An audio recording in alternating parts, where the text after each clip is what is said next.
More and more people travelled on the Fat Controller's railway. More and more ships came to the harbours. Everyone had to work very hard indeed. The trucks complained bitterly. The trucks always do, and no one takes much notice. Dirty trucks, dirty sidings, ugh, put in James. Silence, ordered a well-known voice. Let me tell you that an engine for goods work will arrive from Scotland tomorrow. The news was received with acclamation.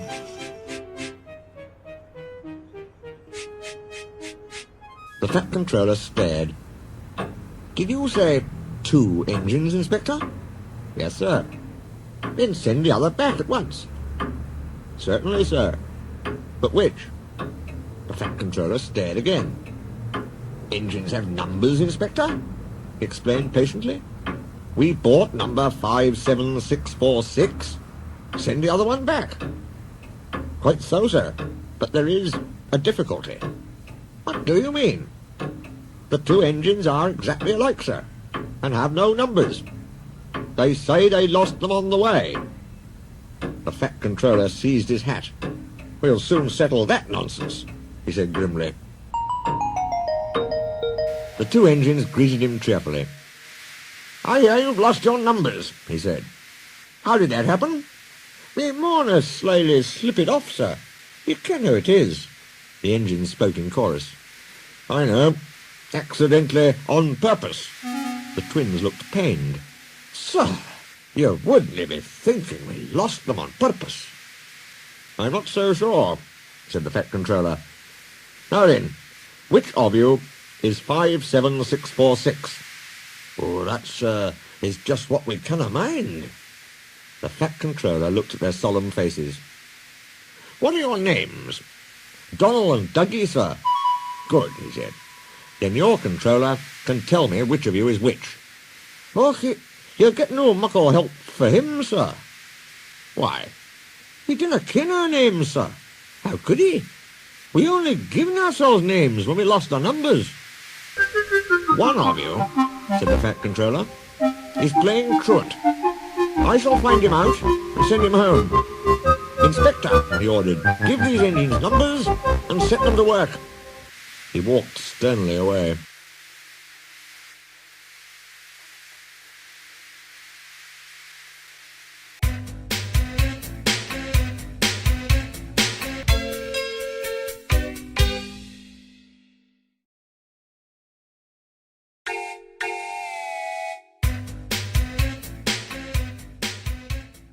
Soon workmen came to give the twins their numbers.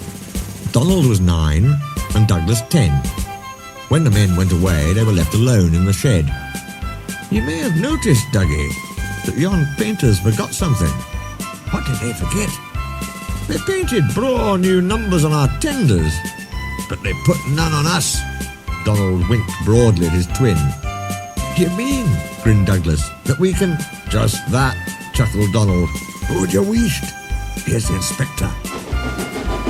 No 9 and 10, smiled the Inspector. Here's Duck. He'll show you round before you start work. The twins enjoyed themselves and were soon friends with Duck. They didn't mind what they did. They tackled goods trains and coaches easily. For once the twins had shunted them, trucks knew better than to try any tricks. We like it fine here, said Donald. That's good, smiled Duck. But take my tip. Watch out for Gordon, Henry and James. They're sure to try some nonsense. Dinna fash yourself, chuckled Douglas. We'll soon settle them. Donald and Douglas had deep-toned whistles. They sound like buses, said Gordon. Or ships, sniggered Henry. Tugboat Annie, laughed Gordon. Ha, ha, ha. Donald and Douglas cruised quietly up, one on each side. You wouldn't be making fun of us, would you now? Asked Donald. Gordon and Henry jumped. They glanced nervously from side to side. No, said Gordon. No, certainly not, said Henry. That's fine, said Douglas. Now just mind the both of you, and keep it that way. That was the way Gordon and Henry kept it. Every day, punctually at 3:30, Gordon steams in with the express. It is called the Wild Nor'Wester and is full of people from England, Wales and Scotland. There is also a special coach for passengers travelling to places on Thomas's branch line. Thomas, with Annie and Clarabelle, comes hurrying from the junction to fetch it. Thomas is very proud of his special coach. When the other coaches are taken away empty, engines have to remember to shunt the special coach to the bay platform. It doesn't wait there long. One afternoon, Douglas helped Duck in the yard, while Donald waited to take a goods train to the other end of the line. As Duck was busy arranging Donald's trucks, Douglas offered to take away Gordon's coaches. Douglas was enjoying himself when an awful thought struck him. I hope the fat controller doesn't find out I shouldn't be here. I couldn't abide going back. He worried so much over this that he forgot about Thomas's special coach. He pushed it with the others into the carriage siding, then ambled along to join Donald at the water column. As he went, Thomas scampered by, whistling cheerfully. Soon Thomas came fussing. "Where's my coach?" "Coach?" asked Donald. "What coach?" "My special coach that Gordon brings for me. It's gone. I must find it." He bustled away. "Lost sakes," said Douglas. "I'm on a stowed the special coach with the others." "Do you see that?" exclaimed Donald's driver. A mob of angry passengers erupted from the siding. "They're complaining to the fat controller. He'll be coming here next." "Now listen," said Douglas's driver. "We'll change tenders. Then I'll wire with ye, Donald, and take yon goods. Dinna fash about us. Quick now, do as I say." The fat controller and 3 passengers walked towards them. But Donald, with Douglas's tender, number 10, was out and away with the goods before they came near. Douglas and his driver waited with innocent expressions. "Ah," said the fat controller, "number 9. And why have you not taken the goods?" "My tender is awa, sir." The driver showed him the tender, still uncoupled. "I see. Some defect, no doubt. Tell me, why did number 10 leave so quickly?" "Maybe, sir," put in Douglas, "he saw you coming and thought he was late." "Ah," said the fat controller. He turned to the passengers. "Here, gentlemen, are the facts. Number 10 has been shunting the yard. Your coach disappeared. We investigate. Number 10 disappears too. You can draw your conclusions. Please accept my apologies. The matter will be investigated. Good afternoon, gentlemen." The fat controller watched them till they climbed the station ramp. His shoulders twitched. He wiped his eyes. Douglas wondered if he was crying. He wasn't. He swung round suddenly. "Douglas," he rapped, "why are you masquerading with Donald's tender?"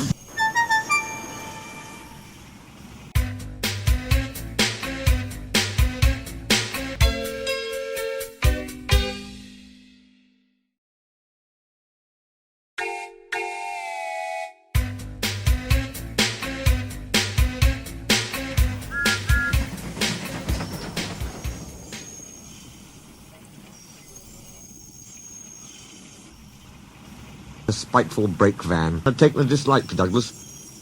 Things always went wrong when he had to take it out. Then his trains were late, and he was blamed. Douglas began to worry. "You're a muckle nuisance," said Donald one day. "It's to leave ye behind I'd be wanting." "You can't," said the van. "I'm essential." "Och, aye!" Donald burst out. "You're nothing but a screeching and a noise when all's said and done. Spite Dougie, would you? Take that!" "Ow, ow, ow!" cried the van. "Who'd you weast?" said Donald severely. "There's more coming if you misbehave." The van behaved better after that. Then Donald had an accident. He backed into a siding. The rails were slippery. He couldn't stop in time.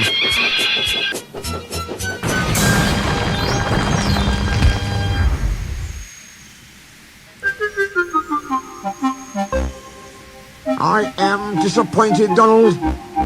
I did not expect such clumsiness from you." I have decided to send Douglas back and keep you. I'm sorry, sir. But Donald didn't say what he was sorry for. We know, don't we? I should think so too, went on the Fat Controller indignantly. You have upset my arrangements. It is most inconvenient. Now James will have to help with the goods work while you have your tender mended. James won't like that. The Fat Controller was right. James grumbled dreadfully.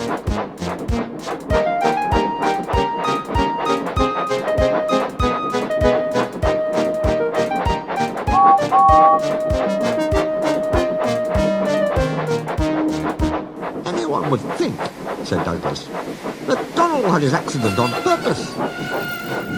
I hear tell, he went on, about an engine and some tar wagons. Shut up, said James. It's not funny. Well, said Douglas innocently. Surely, James, it was me. He didn't say. James didn't say.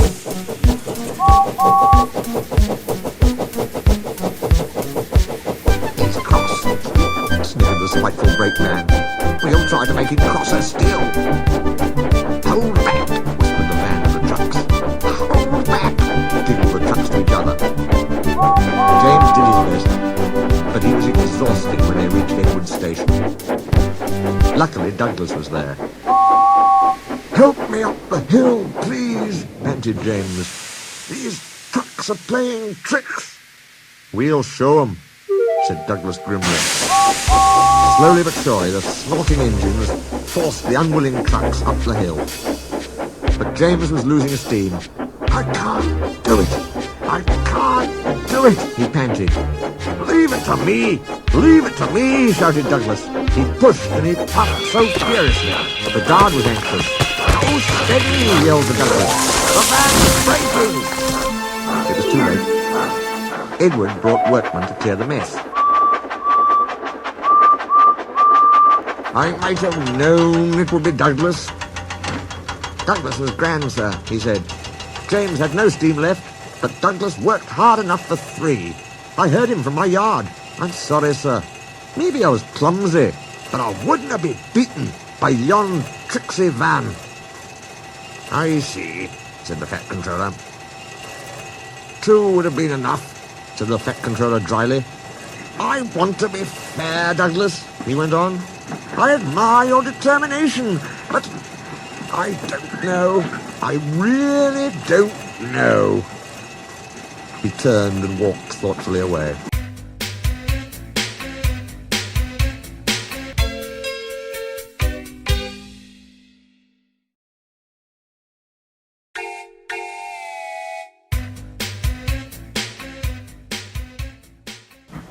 Snow came early that year.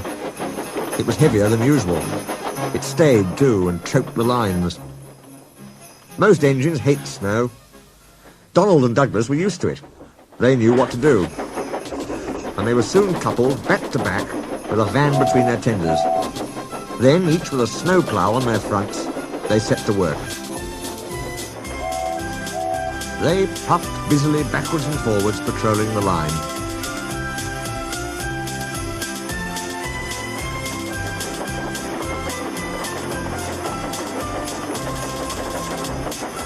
Generally, the snow slipped away easily, but sometimes they found deeper drift. Presently, they came to a drift which was larger than most. They charged it and were backing for another try. There was a feeble whistle. Lost sakes, Donald! It's Henry! Dinna fash yourself, Henry! Bide a wee! We'll have you out! The Fat Controller was returning soon. The twins were glum. He'll send us back for sure, they said. It's a shame, sympathized Percy. A lot of nonsense about a signal box, grumbled Gordon. Too many of those, if you ask me. That brakevan, too, put in James. Good riddance, that's what I say. They were splendid in the snow, added Henry. It isn't fair. They all agreed that something must be done. but none knew what. One day, Percy talked to Edward about it. "What you need," said Edward, "is a deputation." He explained what that was. Percy ran back quickly. "Edward says we need a depot station." "Of course," said Gordon. "The question is..." "What is a desperation?" asked Henry. "It's when engines tell the Fat Controller something's wrong and ask him to put it right." "Did you say tell the Fat Controller?" asked Duck thoughtfully. There was a long silence.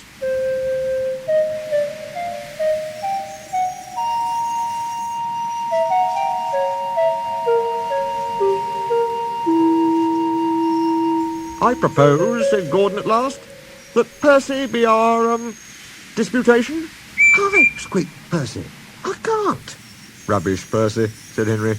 "It's easy." "That's settled then," said Gordon. Poor Percy wished it wasn't. "Hello, Percy. It's nice to be back." Percy jumped. Yes, sir, please, sir." "You look nervous, Percy. What's the matter?" "Please, sir, they've made me a desperation, sir. To speak to you, sir. I don't like it, sir." The Fat Controller pondered. "Do you mean a deputation, Percy?" he asked. "Yes, sir, please, sir. It's Donald and Douglas, sir. They say, sir, that if you send them away, sir, they'll be turned into scrap, sir. That'd be dreadful, sir. Please, sir, don't send them away, sir. They're nice engines, sir." "Thank you, Percy. That will do." He walked away. "I had a deputation yesterday," said the Fat Controller.